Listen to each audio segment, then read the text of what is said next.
Hi everyone, welcome back to my channel. My name is CA Anusha Jain. In today's video, we are going to talk on the topic how you can invest in mutual funds. So आज की video का title आपने देख लिया होगा कि अगर आपको 10,000 रुपीज़ मंथली बेसिस पर म्यूचुअल फंड में इन्वेस्ट करना है, आप किस तरीके से इन्वेस्ट कर सकते हो, कहाँ कहाँ आप इन्वेस्ट कर सकते हो जिससे आपको एक डिसेंट रिटर्न मिल सके। तो इस वीडियो को स्टार्ट करने से पहले मैं आपको बताना चाहूँगी कि इस वीडियो को मैंने 5 बेसिक मेजर पॉइंट्स में डिवाइड किया है, जिसमें आपको पता लगेगा कि म्यूचुअल फंड्स होते क्या है, किस किस तरीके के म्यूचुअल फंड्स होते हैं, आप आइडेंटिफाई करेंगे आप इन्वेस्टर किस तरीके के हो, देन मैं आपको म्यूचुअल फंड्स बताऊंगी किन म्यूचुअल फंड्स में आप इन्वेस्ट कर सकते हो, एंड एट लास्ट एसआईपी आपको किस फॉर्मेट में किस तरीके से एसआईपी करनी चाहिए। तो इस वीडियो को स्टार्ट करने से पहले मेरी आपसे एक छोटी सी रिक्वेस्ट रहेगी कि इस वीडियो में आप एंड तक बने रहिएगा ताकि आपको म्यूचुअल फंड में इन्वेस्टिंग की A to Z मैं सारी नॉलेज दे सकूँ ऑन द बेसिस कि अगर कोई सैलरी क्लास पर्सन है एंड ही और she wants to invest 10,000 rupees monthly in mutual funds, then वो बहुत इजी हो जाए। क्योंकि जनरली क्या होता है कि जो बेसिकली सैलरीड क्लास है या फिर बहुत सारा क्राउड ऐसा है जो म्यूचुअल फंड्स में इन्वेस्ट करना चाहते हैं या फिर इक्विटी मार्केट्स में इन्वेस्ट करना चाहते हैं, बट एक्सपोजर ना होने के कारण उनको अपना सारा पैसा एफडीज में इन्वेस्ट करना पड़ता है या फिर किसी और एवेन्यूज में। तो इस वीडियो को एंड तक देखते रहिएगा and please like this video so that इस वीडियो को और लोगों तक भी पहुंचाया जा सके। Without further do let's get into this video. So my point number 1 और part number 1 of this video is what is a mutual fund. तो आप सब जानते ही हो कि डायरेक्ट इक्विटीज़ क्या होती है। डायरेक्ट इक्विटीज़ में आप जाकर डायरेक्टली किसी कंपनी का स्टॉक बाय कर रहे हो, लेट से मारुति का आप स्टॉक बाय कर रहे हो, आईटीसी का बाय कर रहे हो, या फिर आप एचयूएल का कोई स्टॉक बाय कर रहे हो, आप किसी बैंक का स्टॉक बाय कर रहे हो लाइक एचडीएफसी, एसबीआई। बट आपको नॉलेज नहीं है, बहुत सारी कंपनीज है, आपको नहीं पता है कहाँ पर इन्वेस्ट करना है, तो आपके लिए बहुत सिंपल तरीका है कि आप जाओ और म्यूचुअल फंड में इन्वेस्ट करो। म्यूचुअल फंड क्या होता है? अब एक कंपनी में इन्वेस्ट करने की बजाय म्यूचुअल फंड में जब आप इन्वेस्ट कर रहे हो तो let's say equity mutual fund में यू आर इन्वेस्टिंग, देन वो म्यूचुअल फंड बहुत सारी कंपनीज में इन्वेस्ट कर रहा होता है। इट मीन्स अगर आप म्यूचुअल फंड की एक यूनिट जाके परचेज करते हो, आप बहुत सारी कंपनीज में साझेदार बन रहे हो। तो इसीलिए अगर आपको नॉलेज नहीं है, you can go and start investing in mutual funds. And ये डायरेक्ट इक्विटी से इसी तरीके से डिफर करते हैं। डायरेक्ट इक्विटी में आपको सिर्फ एक स्टॉक मिलता है, एक कंपनी में ओनरशिप मिलती है, बट म्यूचुअल फंड में इन्वेस्ट करने से आपको इनडायरेक्टली बहुत सारी कंपनीज की ओनरशिप मिल जाती है। ठीक है जी, इतनी बात क्लियर है आपको। So there is a update for you guys कि अगर आप सीए इंटर या सीए फाइनल्स में हो and if you want to prepare for your exams, then सबसे बेस्ट स्ट्रैटेजी क्या होती है कि आप खुद से पढ़ो एंड देन आप टेस्ट दो। अनअकैडमी पे इसी तरीके से free of cost test conduct कराए जा रहे हैं सीए इंटर एंड फाइनल्स के लिए। आप फ्री ऑफ कॉस्ट जाके एनरोल करवा सकते हो using my code CA Anusha. ये कोड यूज़ करने के बाद आप फ्री ऑफ कॉस्ट सारे टेस्ट अनलॉक कर पाओगे एंड अपनी प्रिपरेशन कर पाओगे। साथ में ही आपको एक्साइटिंग गिफ्ट्स एंड रिवॉर्ड्स जीतने का मौका मिलेगा। आपके लिए सारे लिंक डिस्क्रिप्शन बॉक्स में मैं डाल दूंगी, you can go and check out those links. And मैं अनअकैडमी पर कुछ स्पेशल रिविजन क्लासेस भी लेती हूँ एंड साथ में कुछ स्ट्रैटेजिक सेशंस भी लेती हूँ, वो भी आप देखने के लिए मेरी प्रोफाइल को फॉलो कर सकते हो। Link is in the description box below, so go and check out and let's continue this video. Now moving on to point number 2 is types of mutual fund. आपने सुना होगा कि there are equity mutual funds, debt mutual funds, hybrid mutual funds. तो ये क्या होते हैं? जैसे कि डायरेक्ट इक्विटी फंड मैंने बात किया, डायरेक्ट इक्विटी म्यूचुअल फंड नाम से ही समझ आ रहा है डायरेक्ट इक्विटी मतलब इक्विटीज में इन्वेस्ट कर रहा है ये mutual fund, means directly company के स्टॉक्स में ये म्यूचुअल फंड इन्वेस्ट कर रहा है। So this is equity mutual fund. And अगर कोई कंपनी में आपको इन्वेस्ट करना है, डायरेक्टली ना जाके आप म्यूचुअल फंड के रूट से जा सकते हो। Let's take an example, there is Axis mutual fund, Axis equity mutual fund. तो जो एक्सिस इक्विटी म्यूचुअल फंड है वो बहुत सारी कंपनीज में इन्वेस्ट कर रहा होगा, लाइक आपका आईटीसी हो गया, बजाज फिनसर्व हो गया, इन्फोसिस हो गया एंड मेनी मोर। मैं आपको लिस्ट स्क्रीन पर शो कर दूंगी जिससे आपको एक नॉलेज मिल सके। नेक्स्ट है हमारा date mutual fund. Date mutual fund बोले तो जो कंपनीज की डेट है उसमें जाकर म्यूचुअल फंड अपना पैसा लगा रहा है। ठीक है, तो अब एक बात बताओ मुझे, आपको क्या लगता है कि ज़्यादा रिटर्न, ज़्यादा आपको इनकम कौन से म्यूचुअल फंड से मिलती होगी, डायरेक्ट इक्विटी वाले से या डेट वाले से?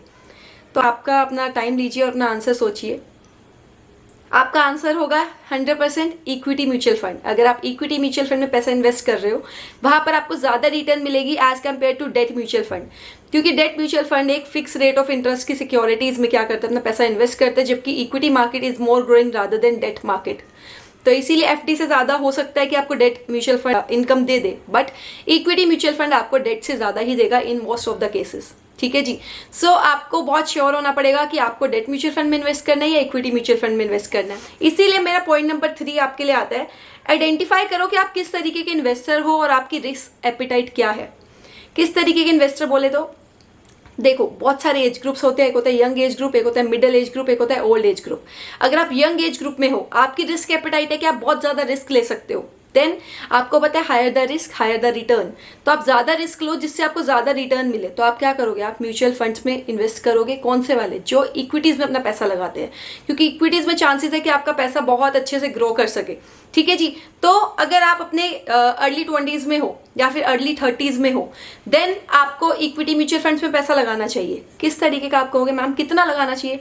मैं आपको बोलूंगी let's say you are investing let's say 1 lakh rupees, तो आपको उसमें से 70 to 80% इक्विटी म्यूचुअल फंड में लगाना चाहिए and 20 to 30% debt mutual fund में लगाना चाहिए। This is my opinion, this can vary according to different person. ठीक है जी। एंड अगर आप अपनी मिडिल एज में आ जाते हो, लेट्स से 40-50s में आ जाते हो, देन आपको क्या करना चाहिए, जो मिक्स है 50% इक्विटी एंड 50% डेट में शिफ्ट कर देना चाहिए, क्योंकि आपको एक फिक्स सोर्स ऑफ इनकम भी चाहिए, आपको ज्यादा रिस्क नहीं लेना है। एंड अगर आप ओल्ड एज में हो, देन आपका मिक्स और ज्यादा चेंज हो जाएगा, 70% in debt and 30% in equity. Correct. तो इस तरीके से आपको अपना रिस्क एपेटाइट देखना है कि आप रिस्क टेकिंग कैपेसिटी आपकी कितनी है। अगर आप ज्यादा रिस्क ले सकते हो, and go directly invest in equity mutual funds.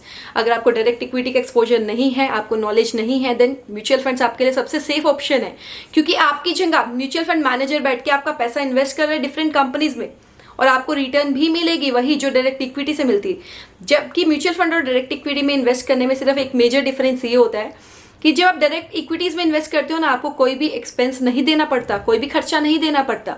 But सोचो आपने अपनी जगह किसी और को काम पे लगा रखा है, वो है म्यूचुअल फंड मैनेजर, क्या वो आपसे कुछ भी फीस चार्ज नहीं करेंगे? बिल्कुल करेंगे। तो जितना भी इनकम वो अर्न करेंगे म्यूचुअल फंड से, उसमें से कुछ पोर्शन वो अपने लिए डिडक्ट कर लेंगे एंड आपको रिमेनिंग पोर्शन मिलने वाला है।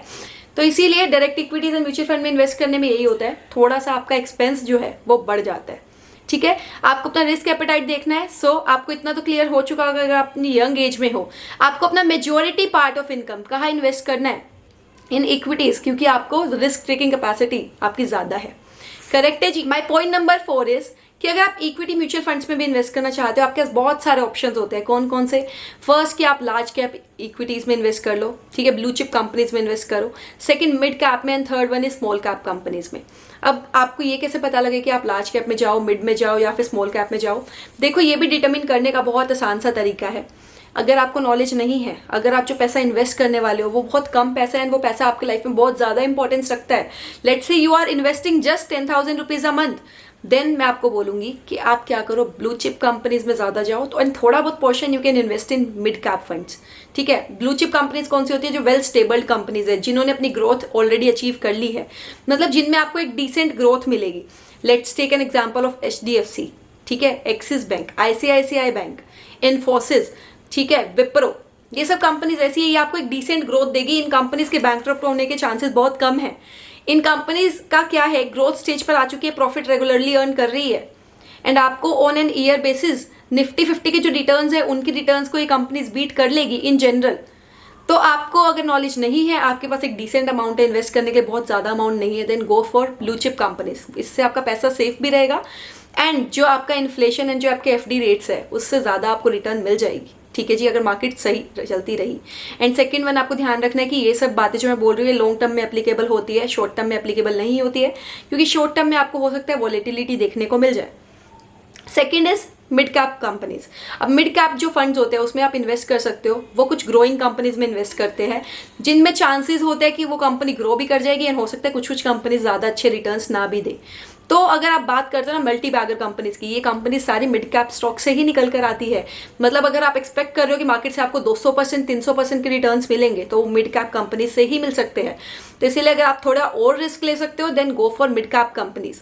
एंड अगर आप बिल्कुल भी रिस्क नहीं लेना चाहते हो, देन स्मॉल कैप कंपनीज की तरफ तो देखिएगा भी मत, क्योंकि स्मॉल कैप कंपनीज में या स्मॉल कैप म्यूचुअल फंड्स में बहुत ज्यादा रिस्क होता है, जो बिल्कुल स्टार्टअप्स में या ऐसी कंपनीज में इन्वेस्ट कर रहे होते हैं जो बिल्कुल अपने बिल्कुल स्टार्टिंग स्टेज में होती है। ठीक है जी। तो इतना आपको क्लियर हो गया होगा। अगर आपके पास एक डिसेंट अमाउंट ऑफ मनी है, देन आप क्या करोगे, आप ब्लू चिप में ज्यादा इन्वेस्ट करोगे। Let's say you are investing 10,000 rupees, तो 7 to 8,000 रुपीज आप ब्लू चिप में डालिए, एंड 2 से 3,000 रुपए का म्यूचुअल फंड आप खरीदिए मिड कैप वाला। ठीक है, ये आपका बैलेंस्ड अप्रोच रहेगा। लेट्स से आपके पास और ज्यादा पैसा है, आपको लेट से मंथली आपको 20-30 हज़ार रुपये, 50 हज़ार रुपये इन्वेस्ट करना है, देन आप क्या कर सकते हो, 50 ब्लू चिप में डाल दो एंड 50% मिड कैप में डाल दो। ये एक परफेक्ट मिक्स रहेगा एज पर मी। आपके ओपिनियन वेरी कर सकते हैं, ये बात मैं बार बार बोल रही हूँ, ठीक है जी। And this video is just for educational purpose. तो आई थिंक इतना आपको क्लियर हो गया होगा कि आपकी इक्विटीज़ में आपको कौन सी स्टॉक्स में इन्वेस्ट करना है, बेसिकली कौन से म्यूचुअल फंड्स में करना है, लार्ज कैप में, मिड कैप में या स्मॉल कैप। तो दोस्तों जो मेरा लास्ट पॉइंट है ना, दैट इज SIP डेट, कि आपको जो SIP की डेट रखनी है वो कौन सी डेट होनी चाहिए मंथ की। तो देखो जनरली तो आप कोई भी डेट रख सकते हो जब आपकी मंथली सैलरी क्रेडिट हो रही है। जनरली फर्स्ट वीक में ना सबकी सैलरी क्रेडिट हो जाती है और सब लोगों की जो SIP की डेट होती है ना, फर्स्ट वीक ऑफ मंथ में ही होती है। तो उसकी वजह से क्या होता है, जो NAV होती है वो काफ़ी राइज हो जाती है, आपको कम यूनिट्स मिलती है म्यूचुअल फंड की। तो इसीलिए मेरी आपसे सजेशन रहेगी कि SIP की डेट ना आप कोई भी ओड डेट ले लो after 10th of every month, जिससे क्या होगा, आपको थोड़ा सा बेनिफिट हो जाएगा और आपकी जो रिटर्न्स होंगी ना, as compare to those people जिन्होंने फर्स्ट वीक में म्यूचुअल फंड की SIP लगाई हुई है, आपकी हमेशा ज़्यादा रहेगी। तो ये आपके लिए एक बोनस टिप है, इसके लिए आप इस वीडियो को लाइक तो कर दीजिए, इतना तो बनता ही है। And last is red flags, मतलब आपको कब किसी म्यूचुअल फंड से एग्जिट करना है ये आपको कैसे पता लगेगा। सबसे major point is expense ratio. अगर किसी भी म्यूचुअल फंड में एक्सपेंसेस ज़्यादा काटे जा रहे हैं तो आप इस म्यूचुअल फंड से एग्जिट करो, क्योंकि आपकी रिटर्न्स कभी भी आपकी गोल्स के साथ अलाइन होगी ही नहीं। तो इसीलिए आपको एक्सपेंस रेशियो पर ट्रैक रखना है। सेकेंडली, रिटर्न्स आपने एक्सपेक्ट की थी 12 से 15% साल का आपको रिटर्न मिले on a long term basis, और वो आपको मिल नहीं रही है, तो आपको ज़रूरत है कि आप अपने म्यूचुअल फंड पोर्टफोलियो को ट्रैक करो और दोबारा से अपनी पोजीशंस को रीशफल करो। एंड आप एग्जिट तब ले सकते हो जब आपको एक लेट से एक अमाउंट चाहिए था कि आपको जोड़ने थे 1 लाख या 2 लाख रुपए या 5 लाख रुपए, एज पर यू। आपका जब वो अमाउंट इकट्ठा हो जाता है, आपने उतनी रिटर्न गैदर कर ली है, देन आप उस म्यूचुअल फंड से एग्जिट हो जाओ। एंड हाँ, आपके लिए इस वीडियो के जस्ट एंड में कुछ ऐसे म्यूचुअल फंड्स हैं जो पर्सनली मुझे बहुत अच्छे लगते हैं, ब्लू चिप कंपनीज के एंड मिड कैप स्टॉक्स के। तो जो मिड कैप फंड्स है और ब्लू चिप फंड्स है वो मैं आपके लिए कुछ मेंशन कर दूंगी इस वीडियो के बाद, आप ज़रूर देखिएगा। अगर आपको पसंद आए तो आप इन्वेस्ट कर सकते हो। Those are my personal choices and ये वीडियो सिर्फ एजुकेशनल पर्पज़ के अलग। अगर आपको ये वीडियो पसंद आई हो तो आप कमेंट करके बता सकते हैं मुझे कि आप नेक्स्ट टॉपिक क्या चाहते हो। एंड सेकेंडली, आप इस वीडियो को शेयर करिए अपने फ्रेंड्स के साथ, फैमिली मेम्बर्स के साथ, ताकि उनको भी हेल्प हो सके म्यूचुअल फंड का एक पोर्टफोलियो बनाने में। I will see you in my next video. Till then take care and bye bye.